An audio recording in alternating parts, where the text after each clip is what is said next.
The historic indictment of Donald Trump, who just became the first current or former president to face criminal charges. A Manhattan grand jury voted to indict him today in connection with hush money Trump's attorney paid to adult film star Stormy Daniels. That indictment is under seal, so it's not known exactly what the charges are yet. In the meantime, Manhattan's district's attorney's office will reach out to Trump's attorneys to try to arrange a surrender. Meanwhile, the NYPD is instructing all officers to be ready to respond to any unrest. And joining us live now is California Congressman Adam Schiff, the lead Democrat in Trump's first impeachment trial and a candidate for Senate. Congressman Schiff, thank you so much for joining us this evening. What's your take on today's news? Well, it's a sobering day, I think, in our history when a U.S. president has been charged with a crime. But the Manhattan district attorney and the grand jury found evidence of probable cause to believe he committed a crime. The DA believes they can prove it beyond a reasonable doubt.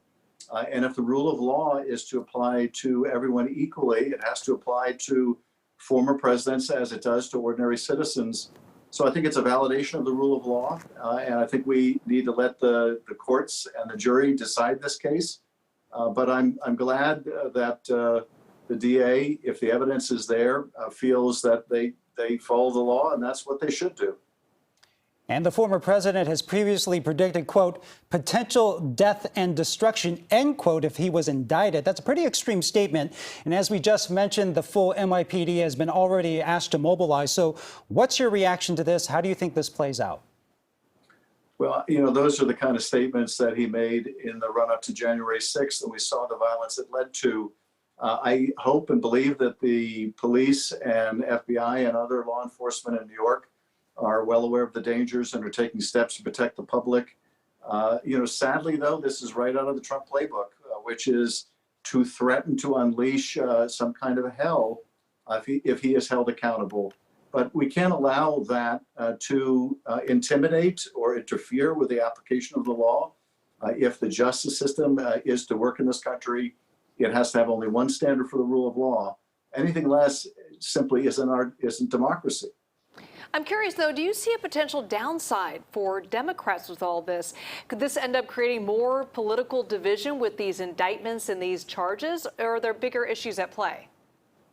I think there are bigger issues at play. You know, first, I think the most dangerous thing, and we've seen this historically, is if you don't hold people accountable when they commit offenses, they go on to do worse. This has certainly been true with Donald Trump. He wasn't held accountable for his Russia misconduct. It led to worse with Ukraine. He wasn't held accountable for that. It led to worse on January 6th.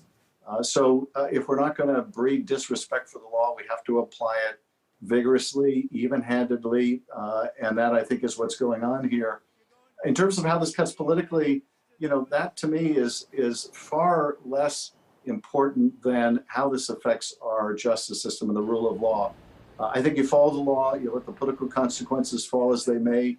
He will obviously try to make political hay out of this, try to use it to rile up his base. But if it's the right thing to do, it's the right thing to do regardless of the political consequences. All right, Congressman Adam Schiff, thank you so much for taking the time with us. Thank you. And Bay Area Congressman Eric Swalwell called it a somber day for America and urged calm, tweeting, quote, Donald Trump deserves every protection provided to him by the Constitution. As that unfolds, let us neither celebrate nor destroy justice that benefits us all. Meanwhile, social media has been buzzing with reactions since news of the indictment emerged today. People weighing in across the political spectrum. You can reach us by using the hashtag KPIX. Joining us live now to break down what this all means, Professor David McCuan from Sonoma State University. Thank you so much for joining us, Professor. First of all, this is something that has never happened before. What are the broader implications, and what did the grand jury have to consider when making the decision to indict? I mean, look, we use this word a lot and throw it around, unprecedented, but this is historic. It's stunning. It didn't look like this was going to happen today or even in the next couple of days.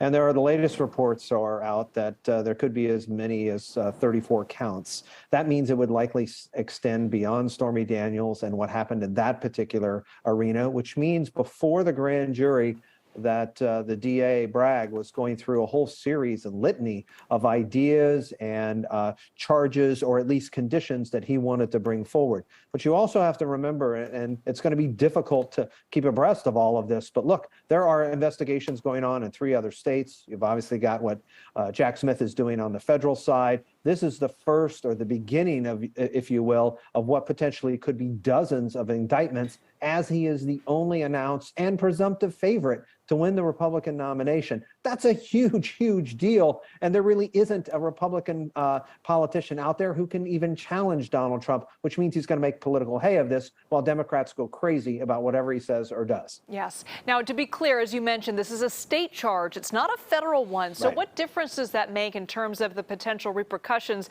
that he could face, criminal or otherwise?